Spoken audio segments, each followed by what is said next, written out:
नमस्कार, स्वागत है आपका ज्योतिष जीवन वैभव में। आज से हम इस चैनल के माध्यम से नई श्रृंखला का आरंभ कर रहे हैं, वह है कथा। इस श्रृंखला में हम विभिन्न प्रसिद्ध दुर्लभ मंदिरों के बारे में आपको बताएंगे। उस मंदिर की आधारशिला कैसे रखी गई, उस मंदिर की उत्पत्ति कैसे हुई, उत्पत्ति के कारक क्या थे, यह बताएंगे। अर्थात मंदिर के बारे में विस्तार से बताएंगे। तो हम इस श्रृंखला का प्रारंभ कर रहे हैं भगवान आशुतोष से और उनके तीर्थ श्री अमरनाथ से। अमरनाथ हिंदुओं का एक प्रमुख तीर्थ स्थल है। यह जम्मू कश्मीर के श्रीनगर शहर के उत्तर पूर्व में स्थित है। इस गुफा की लंबाई 19 मीटर और चौड़ाई 16 मीटर है। गुफा 11 मीटर ऊंची है। अमरनाथ गुफा भगवान शिव के प्रमुख धार्मिक स्थलों में से एक है। अमरनाथ को तीर्थों का तीर्थ भी कहा जाता है क्योंकि यहीं पर भगवान शिव ने मां पार्वती को अमृतत्व का रहस्य बताया था। अमरनाथ यात्रा को हिंदू धर्म में विशेष महत्व दिया गया है। मान्यताओं के अनुसार इस यात्रा को करने मात्र से 23 तीर्थों का पुण्य प्राप्त हो जाता है।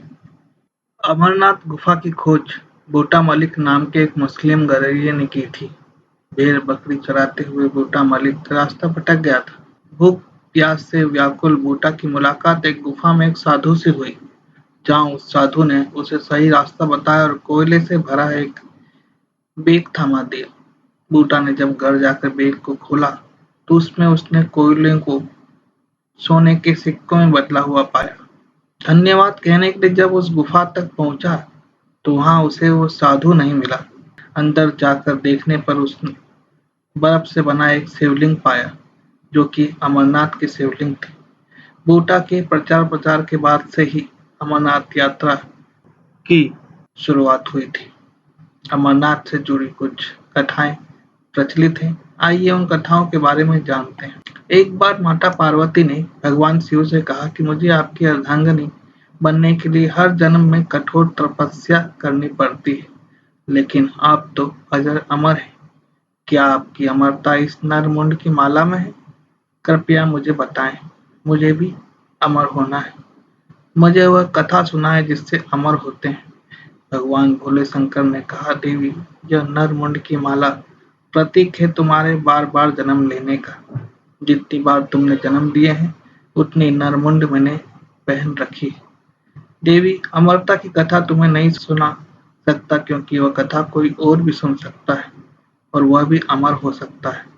इतना कहने पर भी देवी पार्वती नहीं मानी। उनकी जिद के आगे भोले शंकर हार गए और किसी सुनसान जगह की तलाश करने लगे।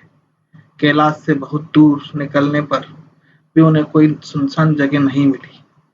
उनका पहला पड़ाव पहलगाम था, जहां उन्होंने अपनी सवारी नंदी को छोड़ दिया। आगे बढ़ने पर चंदनवाड़ी में उन्होंने अपने जटाओं से चंद्रमा को पृथक कर दिया। साथ आए पिस्सू को पिस्सू घाटी में छोड़ दिया। कंठाभूषण सर्प को शेष नाग पर छोड़ दिया। आगे बढ़ते हुए अपने पुत्र गणेश को महागुना पर्वत या आज का गणेश टॉप पर छोड़ दिया तथा गंगा जी एवं पंचतत्व को पंचतरणी पर छोड़ दिया। अब उनके साथ कोई जीवित प्राणी नहीं था। अब वे दोनों इस गुफा में, जो कि आज की अमरनाथ गुफा है, में प्रवेश करते हैं। सुरक्षित जगह समझकर शिव ने कथा सुनाना शुरू किया। कथा के बीच में देवी हुंकार भर रही थी, लेकिन सुनते सुनते उन्हें नींद आ गई। यह कथा शुक पक्षी सुन रहा था। माता के सोने के बाद वह हुंकार भरना प्रारंभ कर देता है। जब भगवान भोले शंकर को पता चलता है कि देवी पार्वती तो सो गई हैं और शुक हुंकार भर रहा था, तो वह रुष्ट हो जाते हैं, को मारने उसके पीछे भागते हैं। उनसे बचने हेतु वो महर्षि व्यास जी के आश्रम में पहुंच गए। वहां सूक्ष्म रूप धारण करके माता वाटिका के गर्भ में समा गए। 12 साल तक गर्भ में रहने के बाद भी बाहर नहीं निकले तो भगवान स्वयं आकर उन्हें आश्वासन दिए कि आप बाहर आइए, आप अमर हैं, आपका कोई कुछ नहीं कर सकता। इस आश्वासन के बाद वो बाहर आए और व्यास पुत्र सुखदेव मुनि कहलाए। इसमें एक कथा और प्रसिद्ध है कि कथा सुनने के दौरान उस गुफा में मौजूद कबूतर का जोड़ा उस कथा को सुनता रहता है और माता के सोने के बाद हुंकारे भी देने लगता है। इसका पता जब भगवान शिव को पता चलता है तो कबूतर को मारने का प्रयास किया, पर उन कबूतरों ने ही भगवान आशुतोष को कहा कि प्रभु, अभी आपने अमरता की कथा सुनाई और अभी अगर आप हमारे प्राण हर लेंगे तो इस कथा का क्या प्रयोजन रह जाएगा। इस तरह की बातें सुनने पर भगवान पसीज गए और उन्हें वरदान दिया, तुम सदा अमर रहोगे, यहीं इसी गुफा में रहोगे, श्रद्धालुओं का तुम्हें दिखना भी भगवान तुल्य दर्शन होने जैसा रहेगा। इसलिए आज भी अमरनाथ के श्रद्धालुओं को कबूतर का जोड़ा दिखता है और जिन्हें नहीं दिखता है वो यही सोचते हैं कि अगली बार आएंगे फिर दिखेगा। तब क्योंकि कबूतरों का जोड़ा नहीं देखा मतलब अमरनाथ की यात्रा अधूरी है। अमरनाथ जाने के दो रास्ते हैं, एक पहलगाम से, दूसरा बालटाल से। पहले हम जानते हैं पहलगाम का पारंपरिक रास्ता, जिस रास्ते से भगवान भोले शंकर देवी गौरी के साथ गए थे।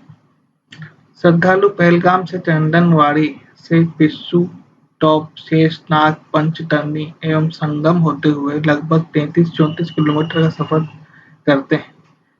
पूरे रास्ते में अनछुए जंगली दृश्य दिखाई देते हैं। वहीं एक और कलकल करता जल रोमांचित करता है। कहीं-कहीं ठंडी और सर्द हवाएं त्वचा पर असर दिखाना शुरू कर देती है। इतनी ऊंचाई पर कुछ लोगों को ऑक्सीजन की कमी का एहसास भी होता है। बीच-बीच में आपको लंगर मिल जाएंगे जहां मन मुताबिक स्वल्पाहार भोजन करें और रात्रि शयन के कैंप भी रहते हैं जिसमें रुककर विश्राम करके आप अपनी थकान मिटा सकते हैं। दूसरा रास्ता बालटाल से है, जो कि श्रीनगर से 96 किलोमीटर पर है। यहाँ से 14 किलोमीटर की खड़ी चढ़ाई है। अक्सर देखा गया है श्रद्धालु पहलगाम से अमरनाथ आते हैं और बालटाल वाले रास्ते से वापस चले जाते हैं। बालटाल से यात्रा एक दिन में पूरी की जा सकती है और पहलगाम से लगभग 3 दिन लगते हैं। यह 3 दिन भी आपको थकाएंगे नहीं क्योंकि भोले बाबा जो आपके साथ रहेंगे।